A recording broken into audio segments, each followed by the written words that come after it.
Hi hello నమస్తే, నేను మీ కట్టా కార్తిక్. మంచు కుటుంబం మరొకసారి వివాదాల్లోకి వచ్చింది అని అనిపిస్తోంది. తిరుపతిలో మంచి మనవి చేసిన అలిచారు మీ అందరికీ తెలుసు. మంచి యూనివర్సిటీలో మోహన్ బాబు తెలియకుండా అనేక అక్రమాలు జరుగుతున్నాయని ఆయన ఆరోపించారు. అయితే ఇవాళ పేరు పెట్టకుండానే మంచి విష్ణు రౌడీ సినిమాలో ఒక డైలాగ్ని ఉదాహరిస్తూ ట్వీట్ చేశారు. ఆ ట్వీట్ ఉద్దేశం ఏంటి అంటే, సింహం కావాలని ప్రతి కుక్కకి ఉంటుంది, కానీ అడవిలో అరుపుకి వీధిలో అరుపుకి చాలా తేడా ఉంటుంది. వచ్చే జన్మలోనైనా ఆ విషయాన్ని తెలుసుకోవాలని చెప్పేసి ఇండైరెక్ట్ గా మనోజ్ను ఉద్దేశించే ఈ ట్వీట్ పెట్టాడని అందరూ అనుకుంటున్నటువంటి మాట. సరే, దీని గురించి మరింత విశ్లేషణ తీసుకునే ప్రయత్నం చేద్దాం. నాతో ఉన్నారు ఆర్జే శేఖర్ భాష. సార్ నమస్కారం. నమస్తే సార్, సింహం కావాలని ప్రతి కుక్కకి ఉంటుంది, కానీ అడవిలో అరుపు వేరు, వీధిలో అరుపు వేరు. ఈ తేడాను వచ్చే జన్మలోనైనా తెలుసుకోవాలి. ఎవరిని ఉద్దేశించి విష్ణు పెట్టారు?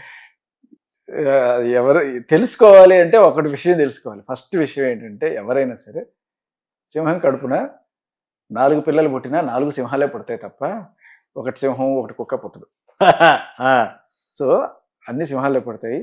ఇంకొకటి ఏంటంటే, ఫ్యామిలీ ఇష్యూ ఏదైనా సరే అందరూ తెలుగు ప్రేక్షకులకి నచ్చిన యాక్టర్స్ ఏదో చిన్న చిన్న మనస్పర్ధలు ఏమైనా ఉండొచ్చు, కానీ అందరూ కూడా మళ్ళీ ఇవన్నీ సెటిల్ అయిపోయి వాళ్ళ ఫ్యామిలీ హ్యాపీగా అందరూ కలుసుకొని ఉండాలనేదే నా ఆకాంక్ష.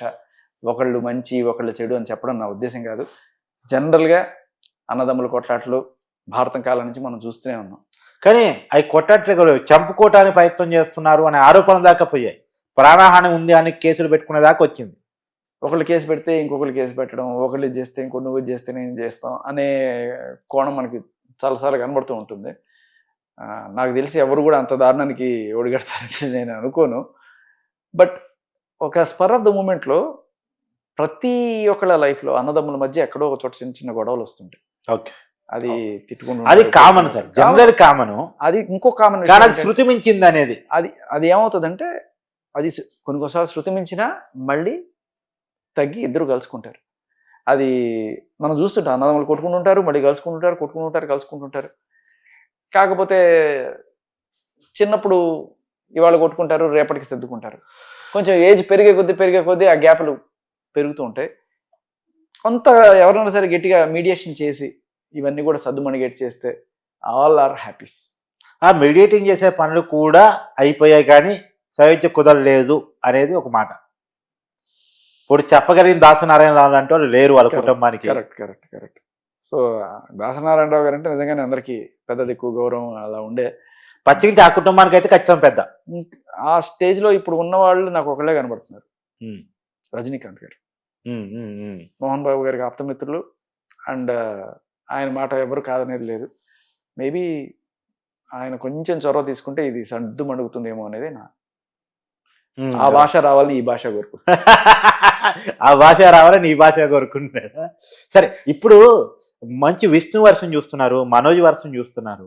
ఎవరు వర్షన్స్ లో ఒక జెన్యూనిటీ కనపడుతుంది? ఒకళ్ళ పక్షం నేను తీసుకోవాలనుకోని కానీ, బట్ ఇదైతే నేను ఖచ్చితంగా చెప్పాలనుకుంటున్నాను. కోపంలో మాట వస్తాయి. కోపంలో అన్న మాటలు ఎప్పుడు నిజాలు కావు. చాలా మంది అంటుంటారు కోపంలో నిజాలు బయటకు వచ్చేస్తాయి. ఖచ్చితంగా కాదు. అంటే దీంట్లో ఇంకోటి ఉంది సార్, మనోజ్ ఇష్టం లేని పేరు చేసుకున్నాడనే కారణం చేత పూర్తిగా హాస్పిటల్లో వాటాలు ఇవ్వకుండా మనోజ్ని ఆ కుటుంబం ఇబ్బంది పెడుతుంది, విష్ణు ప్రత్యేకించి ఇబ్బంది పెడుతున్నారు, విష్ణు ట్రాప్ లో మోహన్ బాబు పడ్డారు అనేది మనోజ్ చాలా చేసిన ఆరోపణ. ఉండొచ్చు, ఇష్టం లేని పెళ్లి చేసుకొని ఉండొచ్చు.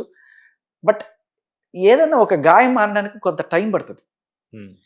ఇప్పుడు మానడానికి ముందే మనం అది కొంచెం దురద పుడుతుందని గోకితే అది ఆ పుండు పెద్దదవుతుంది అన్నట్టుగానే అవుతుంది తప్ప, కొంచెం టైం ఇస్తే ఎవరైనా అడ్జస్ట్ అవుతారు. ఇప్పుడు చాలాసార్లు పెళ్ళిళ్ళు అయినప్పుడు కొత్త కోడలు వచ్చినప్పుడు అడ్జస్ట్ అవుతుంది. అత్త కోడల మధ్య గొడవలు జరుగుతుంటే ఓవర్ పీరియడ్ ఆఫ్ టైం అందరూ ఈవిడ సైకాలజీ ఈవిడికి తెలుస్తుంది, ఈవిడ సైకాలజీ ఈవిడికి తెలుస్తుంది, మొత్తం సర్దుకొని బాగానే ఉంటారు. మొగుడు పెళ్ళాల్లో కూడా గొడవలు పెట్టుకుంటారు కదా. బట్ ఏదైనా కూడా వీళ్ళు కలవడానికి కొంత టైం ఇవ్వాలి. ఆ టైం లేకముందే ఈ గొడవ స్టార్ట్ అవ్వడం అనేది కొంచెం దురదృష్టకరం అంతే. సో ఖచ్చితంగా టైం విల్ హీల్. కొంత సైలెన్స్ అనేది అవసరం. ఒక పెద్ద అయిన ఇంటర్ఫియరెన్స్ అనేది ఇప్పుడు చాలా ముఖ్యంగా కనబడుతున్నది. సో మన టీవీ వేదికగా టచ్ డిమాండ్ రజనీకాంత్ గారు మీరు చొరవ తీసుకోవాలి. #రజనీకాంత్ ఇంటర్వెన్షన్. ఇంకోటి కూడా నాకు చెప్పండి, ఇప్పుడు దీంట్లో రాజకీయాలు కూడా మిళితమై ఉన్నాయి అనేటువంటిది దానికి కారణం కూడా విష్ణు పెళ్లి చేసుకున్నటువంటి కుటుంబం జగన్మోహన్ రెడ్డి బంధువుల కుటుంబం కొంత వైసీపీ ఫేవర్ అక్కడ ఉంటుంది. ఇప్పుడు వైసీపీలోనే మంచు విష్ణు కానీ మోహన్ బాబు గారు కానీ ఉన్నారు అనేటువంటిది. ఎందుకంటే గతంలో కండవాళ్ళు కూడా కప్పుకున్నారు, జగన్ కూడా కలిశారు. అయితే ఇప్పుడు మనోజ్ వచ్చేసరికి ఆమె చేసుకున్నటువంటి అమ్మాయి టీడీపీ కుటుంబానికి సంబంధించిన అమ్మాయి. ఇప్పుడు ఎవరైతే భూమా కుటుంబం ఉందో ఆ భూమా కుటుంబంలో భూమా అఖిలప్రియ టీడీపీ ఎమ్మెల్యేగా కూడా ఉన్నారు. అఖిలప్రియ చెల్లెల్నే మనోజ్ పెళ్లి చేసుకున్నారు. కాబట్టి ఈ రాజకీయ మనస్పర్ధలు కూడా ఉండటం ఒక కారణం అనేటువంటిది. అసలు పెద్ద మనం అనుకుంటుంటాం ఏది రాజకీయ నాయకులు ఇలా కొట్టేసుకుంటుంటారు, ఒకళ్ళంటే ఒకరికి పడదని చెప్పి. మన చర్చా వేదికల్లో తెగ కొట్టేసుకుంటారు. మీకే తెలుసు చాలాసార్లు చర్చా వేదికలు అయిపోగానే ఇద్దరు ఏమయ్యా అని చెప్పి మాట్లాడుకున్న సందర్భాలు. ఆ విషయం నాకు బాగా తెలుసు. మరి సో బేసికల్లీ కనబడిందంతా నిజం కాదు. రాజకీయాల్లో ఇప్పుడు జనరల్గా ఏంటంటే ఇది ఒక సేఫ్ గేమ్ కూడా చాలా మంది ఆడుతుంటారు. అన్న ఒక పార్టీలో ఉంటాడు, తమ్ముడు ఒక పార్టీలో ఉంటాడు, ఏదో ఒక రకంగా సేఫ్ గార్డ్. ఆ పార్టీ గెలిస్తే ఈ రకంగా సేఫ్, ఈ పార్టీ గెలిచినా వీళ్ళు సేఫ్ లో ఉంటారు. బిజినెస్ వాళ్ళు కూడా ఆ పార్టీకి ఫండ్ ఇస్తారు, ఈ పార్టీకి ఫండ్ ఇస్తారు. ఎందుకంటే రేపు ఏ గవర్నమెంట్ వచ్చినా మనకి ఇది ఉండాలనేది. బట్ ఏదైనా హార్డ్ కోర్ ఇది ఎవరైతే ఉంటారు, కొంతమంది ఉంటారు హార్డ్ కోర్ ఉంటారు అనమాట.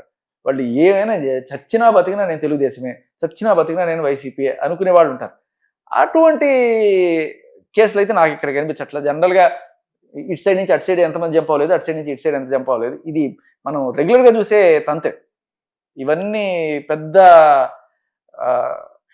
మనస్పర్ధలకి కారణాలు అవుతాయని నేను అనుకోవట్లేదు. ఇప్పుడు మంచు విష్ణు మోహన్ బాబు యూనివర్సిటీలో అనేక అక్రమాలకు పాల్పడుతున్నాడు అనేటువంటిది మనోజ్ చేస్తున్న ప్రధానమైనటువంటి ఆరోపణ. నిజంగా అక్కడ అక్రమాలు జరుగుతున్నాయి అంటారా? ఇది అసలు మనం ఏమీ తెలియకుండా గాల్లో మేడలు కట్టడం తప్ప మనకేం తెలియదు అది. సో మేబీ ప్రాపర్ ఇన్వెస్టిగేషన్ ఏదైనా తెలుసుకునే ప్రయత్నం అయితే నేను చేస్తాను. నా ఇన్ఫర్మేషన్ వస్తే ఖచ్చితంగా నేను మీ ముందు దృష్టి తీసుకొస్తాను. Yes sir. ఇప్పుడు మొత్తంగా మంచు కుటుంబంలో తుఫాను ఆగిపోవాలంటే, ఈ వివాదం ఆగిపోవాలంటే పోలీసులు అనేక వార్నింగ్లు ఇచ్చారు. అయినా అది ఎక్కడో చోట మళ్ళా రాజుకుంటూనే ఉంది. ఇప్పుడు ఇది ఆగిపోవాలంటే ఉండే పరిష్కారం ఒక రజనీకాంత్ మాత్రమేనా? అంతే కదా, అంతే కదా. అది కూడా కరెక్టే కదా సార్. సో ఆయన ఒక్కళ్ళే చెప్పగలరు ఇప్పుడు. ఎందుకంటే అంటే ఇప్పుడు ఇక్కడ ఉన్న చిరంజీవి గారు, నాగార్జున గారు, బాలకృష్ణ గారు ఎంట్రీఫై అయ్యి ఏమన్నా షార్ట్అవుట్ చేసే పరిస్థితి ఉన్నదా అనేది. బాలయ్యబాబు గారు కూడా ట్రై చేయొచ్చు. ఎందుకంటే బాలయ్యబాబు గారు కొంత ఉన్నది. ఎందుకంటే కొడతారా ఉలిక్కి పడతారా అని ఒక మూవీ, దాంట్లో మంచు మనోజు బాలయ్య గారి కాంబినేషన్లో వచ్చిన సినిమా ఉంది. సో వాళ్ళ ఫ్యామిలీస్కి మధ్య కొంత సాన్నిహిత్యం ఉంది. ఎందుకంటే అన్నగారంటే మోహన్ బాబు గారికి ప్రాణం, ఆ కుటుంబానికి కూడా అంతే గౌరవం. మరి ఆయన వారసుడిగా వీళ్ళకి కూడా అంతే ఇది ఉంటుంది. మేబీ ఆయన కూడా కొంత చొరవ తీసుకోవచ్చు. ఆయన చెప్తే కాదనేది ఎవరు? ఒకసారి అన్స్టాపబుల్ ఇటుపక్కలు అటుపక్కలు కూర్చోబెట్టి రాజీ చేసేస్తే. సో జస్ట్ ఇది ఒక అంటే షోస్ అనేవి ఓన్లీ ఎంటర్టైన్మెంట్ మాత్రమే కాదు, ఇద్దరు మనుషుల మధ్య సయోధ్య కుదిరిచ్చాం అని చెప్తే అది ఇంకెంత గొప్ప, సూపర్ కదా. నిజంగా అన్స్టాపబుల్ కి ఒక అద్భుతమైన అవకాశం. దాని ఆ స్టేజ్ మీద మనోజ్ని కూర్చోబెట్టి ఇదొక సార్థకత. నిజంగా ఇద్దరిని కూర్చోబెట్టి ఇద్దరికి అలాయ్ వలయ్ చేపించి ఫైనల్ గా పంపిస్తే ఇది ఇంతకన్నా ఏం కావాలి? ఒక షో అనేది జస్ట్ జనాలు చప్పట్లు కొట్టుకోవడానికి రోజా రచ్చబడి చేసి తట్టున్నారుగా. అలా ఏం లేదు. బట్ మీరు ఇది ఇప్పుడు ఎవరెవరో తీసుకొచ్చి కూర్చోబెడతారు. ఇది వీళ్ళిద్దరికీ ఆయన మాట శిరోధార్యమే, ఆయన అంటే కాదనేది ఎవరు లేరు. సో మనం ఎక్కడో రజనీకాంత్ గారిని ఎదుగుతున్నాం, కానీ ఇక్కడే మీరు అన్నట్టుగా బాలయ్య గారు కొంచెం చొరవ తీసుకుంటూ అవుతుంది. Thank you sir.